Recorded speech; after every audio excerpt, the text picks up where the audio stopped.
السلام علیکم ورحمۃ اللہ وبرکاتہ۔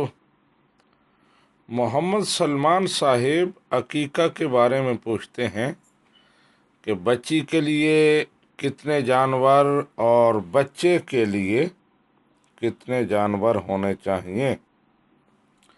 جی محمد سلمان صاحب، بچہ پیدا ہونے پر شکریہ میں جو جانور ذبح کیے جاتے ہیں اسے عقیقہ کہا جاتا ہے، اور یہ مستحب امر ہے۔ نبی رحمت صلی اللہ علیہ وآلہ وسلم نے خود اپنا عقیقہ کیا، اس حوالے سے یہ آپ کی سنت بھی ہے۔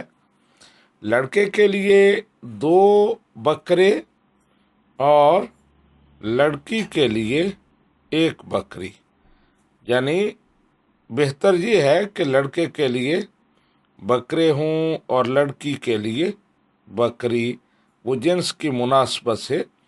لیکن اگر بکریاں ہو جائیں، بکرے ہو جائیں تو کوئی حرج نہیں ہے۔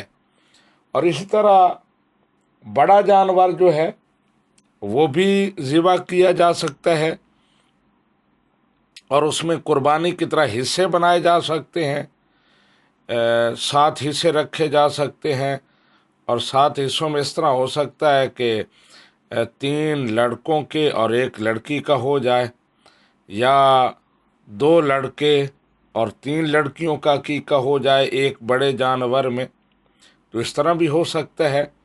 لڑکے کے لیے 2 اور لڑکی کے لیے 1۔